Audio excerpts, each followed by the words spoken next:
necessary to careen the boat, clean it, and get it back together. And it was in here where we hit the severe storm almost daily. And it is here where the Atlantic meets, the Pacific meets the Atlantic. And there's in between here and Isla Estados out here is the Straits of Le Maire, which is one of the roughest places in the southern waters to try and navigate with a small boat. The waves and the currents and everything just make it almost impossible to get through there, except on when the tide is going in your direction, the winds are light, and you can get way out in the middle, equal distance from either place, you can sneak through. I was very fortunate. I had a nice wind that helped me, and with the engine running and all, I was through there in approximately 4 hours because I had a 6-knot current helping me, plus the boat sailing at about 6 knots through the water gave me a total speed of about 12 miles an hour.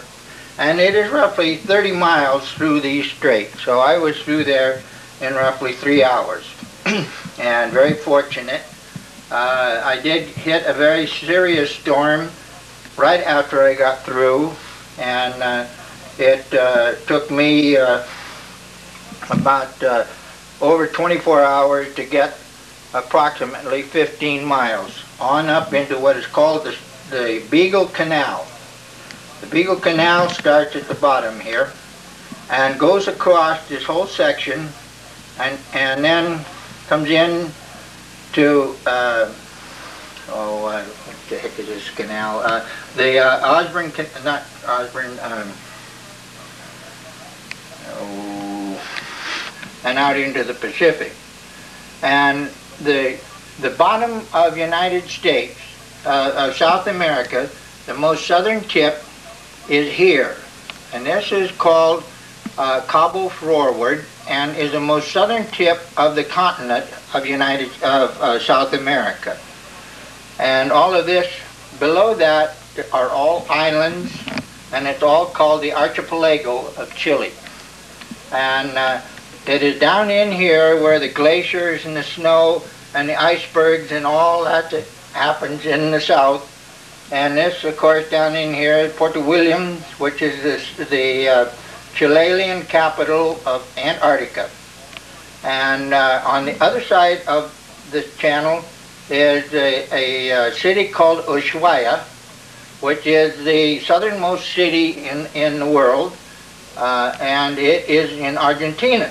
And the Argentina Navy patrols the north half of the canal, and the Chilean Navy operates on the southern half of the canal. So that's the kind of a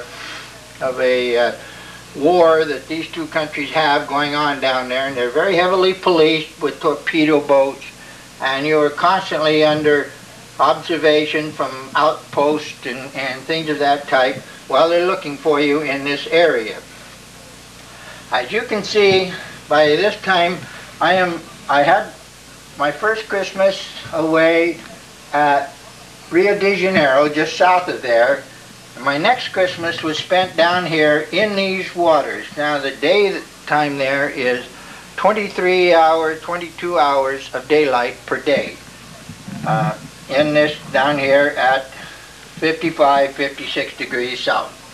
And so this is where I spent the Christmas.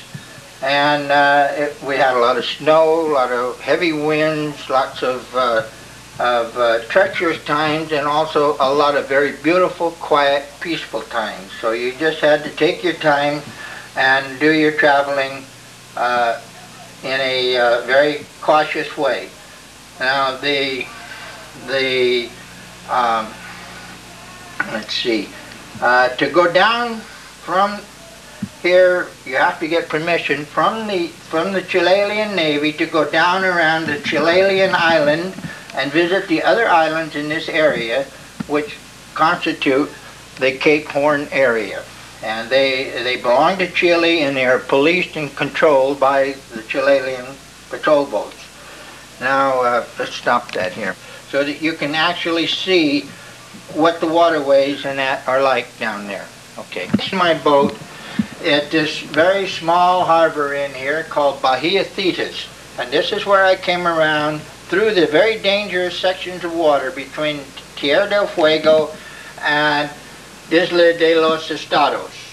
And right inside in here are these tremendous currents that going into the Atlantic from the Pacific, going back and forth.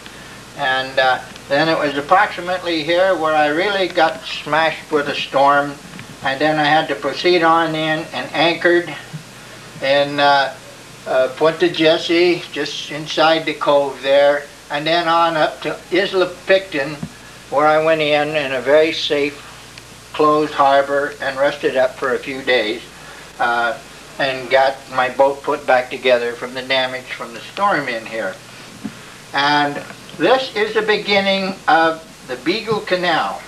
The Beagle Canal is a set of canals that were discovered and charted by the ship Beagle, with Fitzroy, who was the captain of that ship, had hired a biologist and archaeologist by the name of Darwin, who during this trip was trying to prove the religious faith of the English at that time was correct. And Darwin had a very difficult time with that because he found everything down here did not prove their faith to be true. And therefore, this was the beginning of on this trip of the evolution, Darwin's theory of the evolution of man. And if you will notice, all as you go through here, you'll notice all of these little places are all named from by the people, for the people of that ship. The Fitzroy, this entire mountain range here is the Darwin, Cordelia Darwin, which is the mountains of Darwin, and the Beagle Channel, named after the ship, of course. And then you go up into here, well, there's Cook's Inlet, which is another way in, made later on by Captain Cook, but the original charting of all of this was done by the vessel Beagle, and therefore the Beagle Canal. And on the Beagle Canal is divided. This part of it is Chile, this part of it is Argentina. And the island of Tierra del Fuego, if you follow it on up to the top up here, you see that at the top of Tierra del Fuego is the Straits of Magellan. And this was discovered by Magellan and his crew, and they came down through this way and through out here and on out into the Pacific, and thereby giving it the name of the Straits of Magellan. We come around the opposite side of Tierra del Fuego and go through the